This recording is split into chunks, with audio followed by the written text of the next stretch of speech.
Hi. இன்றைக்கி வந்து 23 மே. Last ஒரு 2-3 டேஸ்.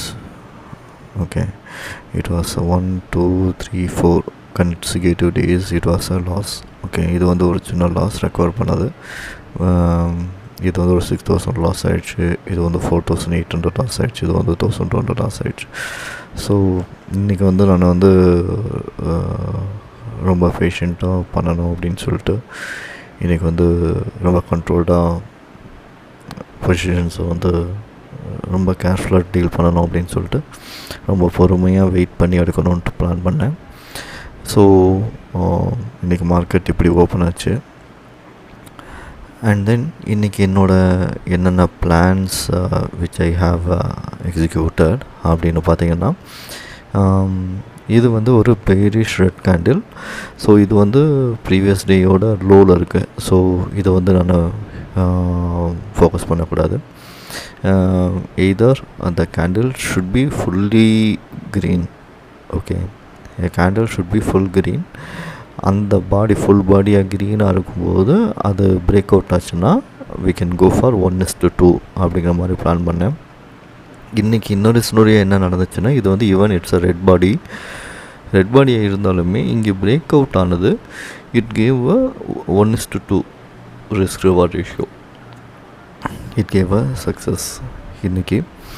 அதுக்கப்புறம் நான் என்ன இது பண்ணியிருந்தேன்னா, நான் ஒரு ட்ரெண்ட் லைன் வரைஞ்சிருந்தேன் ஆக்சுவலாக நிஃப்டி சார்ட்டில். ஸோ மார்க்கெட் வந்து இதை இப்படி உடச்சிக்கு போயிட்டே இருக்கும்போது இங்கே தான் ஓப்பன் ஆகுது. ஓகே, நான் என்ன நினச்சேன், இங்கே 740 வந்து ரெசிஸ்டன்ஸ் எடுக்கும், ஏன்னா இந்த ட்ரெண்ட் லைனை பிரேக் பண்ணாமல் ரிஜெக்ட் ஆகும்னு நான் நினச்சேன். But it didn't reject, reversal ஆகாமல் அந்த கேண்டில் பிரேக் ஆகி போயிடுச்சு. ஓகே, இந்த கேண்டில் பிரேக் ஆகுதுன்னு தெரிஞ்ச உடனே either I should go for a long. Okay, but அது என்னோடய பிளான் கிடையாது ஆப்வியஸாக சொல்லப்போனால். இன்னொரு மெத்தட் அப்படின்னா, இந்த பிரேக் அவுட் என்ட்ரி எடுக்கலாமன்னா there is a high level of risk. ஏன்னா இது ஒரு ட்ரெண்டிங். மேபி நம்ம ஃப்யூச்சரில் we can try to catch this points. ஏன்னா ஏற்கனவே வந்து நான் ட்ரேட் பண்ணதில் இந்த மாதிரி ஒரு இடமும் வந்து எனக்கு வந்து என்ட்ரி வந்து கரெக்டான என்ட்ரி கிடச்சது. பட் அன்றைக்கி நான் இது பண்ணல. ஸோ மார்க்கெட் ஓப்பனிங்கில் இந்த மாதிரி பிரேக் அவுட் நடக்குதுன்னா we can go for it. ஒரு ட்ரை பண்ணி பார்க்கலாம். But it's very risk level கம்மியாக வச்சு பண்ணலாம். அதுக்கப்புறம் இங்கே போகும்போது மார்க்கெட் இதை பிரேக் பண்ணி போயிடுச்சா. ஸோ இங்கே ரீடெஸ்ட் வரும்போது ஐ மார்க் திஸ் லெவல். இந்த ட்ரெண்ட் லைனை சப்போர்ட் பண்ணோம் அப்படின்னு நினச்சேன். எக்ஸாக்ட்லி இதை சப்போர்ட் பண்ணுச்சு. எக்ஸாக்ட்லி சப்போர்ட் பண்ணாலும் இந்த இடத்துல வந்து எனக்கு எக்ஸாக்டாக வந்து 5 பாயிண்ட்ஸ் ஸ்டாப் லாஸ் கிட்ட வந்துச்சு. That is 51 low and low வந்து 54. ஓகே, நான் இதை பண்ணிகிட்ருக்கும்போது நான் வேறு இதில் இருந்தேன், வேறு சார்ட்டில் இருந்தேன். அதாவது 25,000 காலில் இருந்தேன். ஓகே, 25,000 காலில் இருக்கும்போது கரெக்டாக 106 வந்து இருந்துச்சு. எக்ஸாக்டாக மேட்ச் ஆச்சு. But I didn't catch up that trade. Why because எனக்கு வந்து நான் வந்து R50 பார்த்தேன். ஸோ எனக்கு R50 எக்ஸாக்டாக விழுந்திருந்தது. இது நான் வந்து ஐ வில் ஷோ இட். 25,000 காலோட சார்ட்டை காமிக்கிறேன். ஸோ R50 போடுறேன். R50 போட்டேன்னா இட் டச்ட் எக்ஸாக்ட்லி இந்த பிரேக் அவுட் லெவல்லேருந்து டச் பண்ணும்போது இட் டச்ட் எக்ஸாக்ட்லி இந்த ஸ்டேஜ். ஓகே, இது ரெஃப்ரெஷ் பண்ணதுனால இது வேறு எங்கேயோ போகுது. இட் டச்ட் எக்ஸாக்ட்லி இந்த ரேஞ்ச் பண்ணுச்சு. அது எனக்கு ஒரு கன்ஃபர்மேஷனான இல்லை. பட் விவேப்பு கரெக்டாக ரிஜெக்ட் ஆச்சு. தட் இஸ் எனக்கு வந்து ஐ எம் வெரி க்ளூலெஸ். எனக்கு வந்து கன்ஃபார்மாக தெரியாதுங்கனால நான் அதை எடுக்கலை. அட்லீஸ்ட் இந்த பிரேக் அவுட் எடுத்துருக்கணும் த டே ஹை. 147.5ங்கிற இந்த பிரேக் அவுட் இருந்ததுனா என்னோடய டார்கெட் வந்து 8 லாட்ஸில் நான் அதை கம்ப்ளீட் பண்ணியிருப்பேன். 147.5ங்கிற இந்த டார்கெட்டை கம்ப்ளீட் பண்ணியிருப்பேன். பட் அது 147ன்றதுனால நான் என்ன பண்ணிட்டேன், ஸ்கிரிப்டை மாற்றிட்டேன். ஸோ ஸ்கிரிப்டை 2500 போடணும். இது 100 ரேஞ்சில் எனக்கு கிடச்சது. 100 ரேஞ்சில் கிடச்ச உடனே நான் என்ன பண்ணேன்,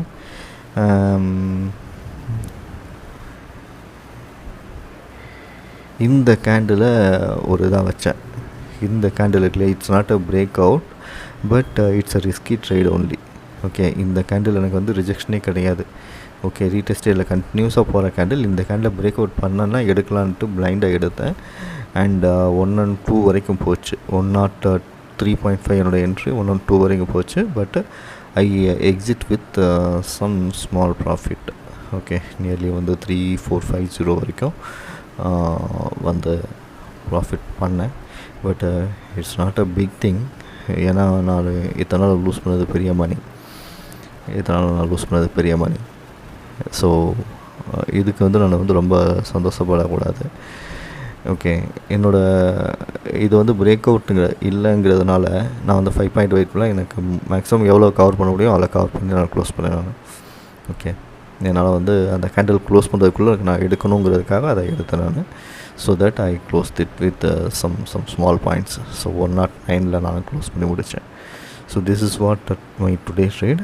அதேமாதிரி ரிவர்சல் என்ட்ரிஸ் வந்து நான் இந்த என்ட்ரிஸை வந்து எடுக்கலை, ஆர்டர் போட்டேன். But I cancel it.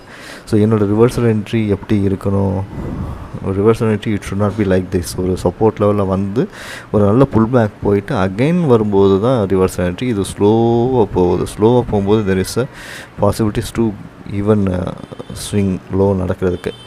Okay, so இங்கே வந்து 112ல் வந்து இப்போ வந்து ஒரு சப்போர்ட் எடுத்துகிட்ருக்கு. பட் ஈவன் இங்கே வந்து ஒரு ரிஜெக்ஷன் ஜோன் இருக்குது 25,000ல். But little tricky. ஆனால் இதை வந்து கரெக்டாக இந்த இடத்த ஜோனை பிரேக் பண்ணி போகிறதுனால ஒரு ட்ரேட் இருக்கலாமான்னு பார்க்குறேன். ஒரு 600 குவான்டிட்டிஸ்.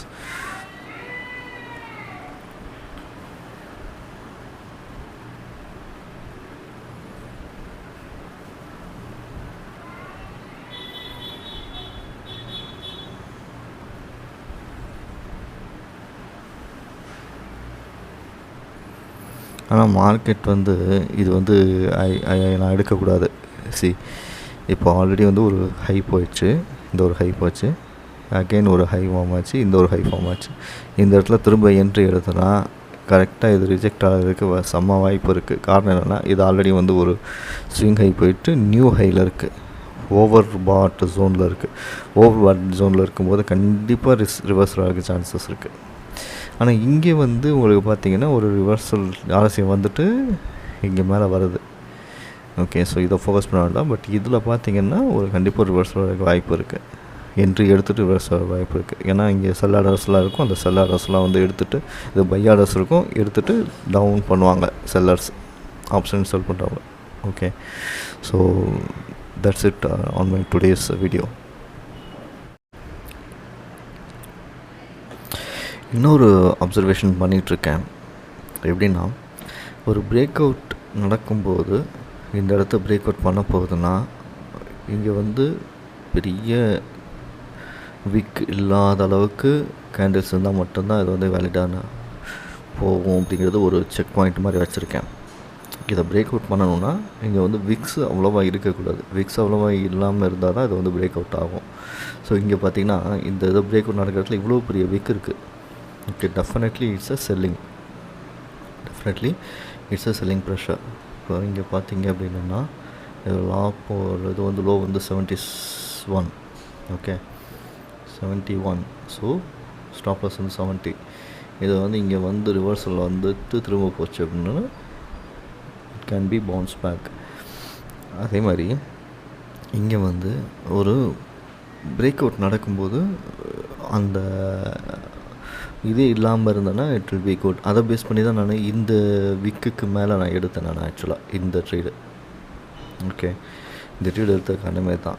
ஸோ இன்ஷூ இந்த பிரேக் அவுட் நடக்கும்போது விக் இல்லாமல் இந்த கேண்டில்ஸ் இருக்கணும். இந்த பிரேக் அவுட் நடக்குன்னா இந்த இடத்துல விக் இல்லாமல் இருக்கணும். அதை வந்து நான் புதுசாக ஆட் பண்ணுறேன் என்னோடய செக் பாயிண்டில். Let us see how it is working.